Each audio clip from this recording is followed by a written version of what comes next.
Саламатсыздарбы? Кимдир бирөөлөр кысым кылып, башкалардын мүлкүн өзүнө жаздырып жатат.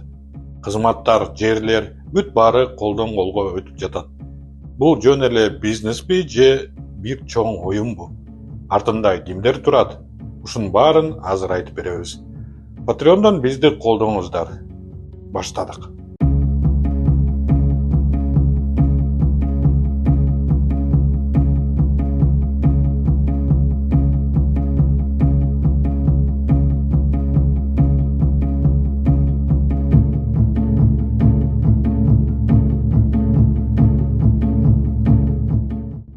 Биз буга чейин Мадина базары, Сан-Сити көңүл ачуучу борбору жана комболдук комбинат кандайча президентке жакын адамдардын колуна өткөнүн айтып бергенбиз.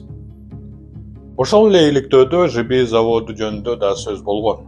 Бул ишкана 60 жылдан ашык убакыттан бери бетон конструкцияларын чыгарып келген. Ошондой эле завод башка адамдардын көзөмөлүнө өткөнү билинген. Эми андан кийин эмне болгону жөнүндө айтып бермекчибиз.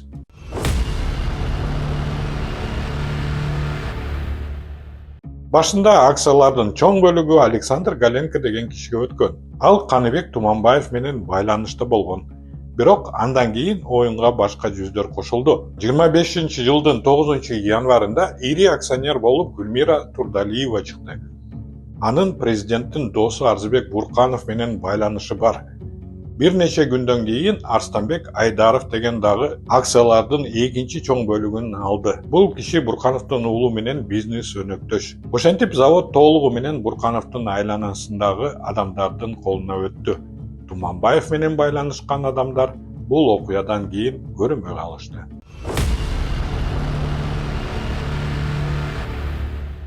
Он 7-январда директор Сергей Полянский кызматтан кетти. Ал заводдун мурунку кожоюндары менен байланышта болгон. Анын ордуна Турдалиева дайындалды.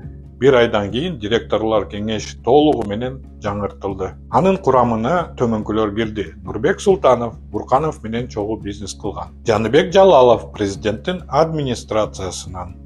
Сабира Юсупова Султанов менен бир партиядан. Эми ээси дагы, жетекчилиги дагы толугу менен өздөрүнүн адамдары.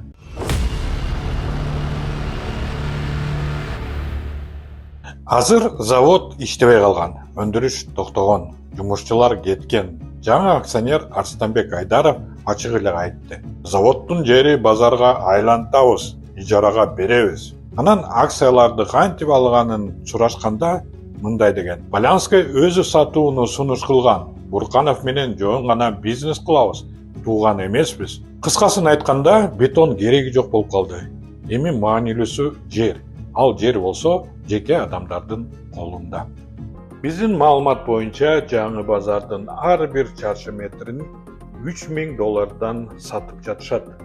Ошондо Садыр Жапаровдун үй бүлөсү менен айланасындагылар жок жерден $500 миллион байышат. Андан сырткары соодагерлерден ижара төлөмдөрдү ай сайын алып турушат.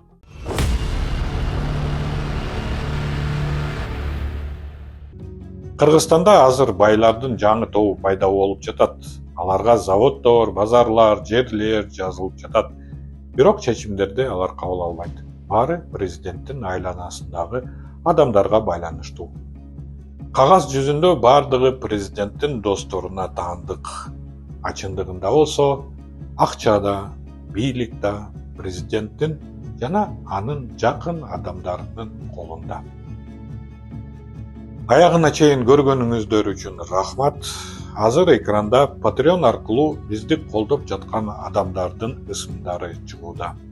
Бул адамдар биздин ишке чоң салым кошуп жатышат. Алар болбосо, бул иликтөөлөр болмок эмес. Эгер сиз да биздин жамааттын мүчөсү болгоңуз келсе, төмөндөгү шилтеме аркылуу өтүп бизди колдоп коюңуз. Сиздин колдоо жөн эле акча эмес. Бул чындыкты айтууга болгон эркиндик. Саламатта болгула. Кызык жашоо башталды, иштет эле баштады. Бир муштундай түйүлөлү бириктирип жаштарды. Эч кайдыгер болбойло, келечекте ойлойло. Жагалданбай байларга, мыктыларды колдойло.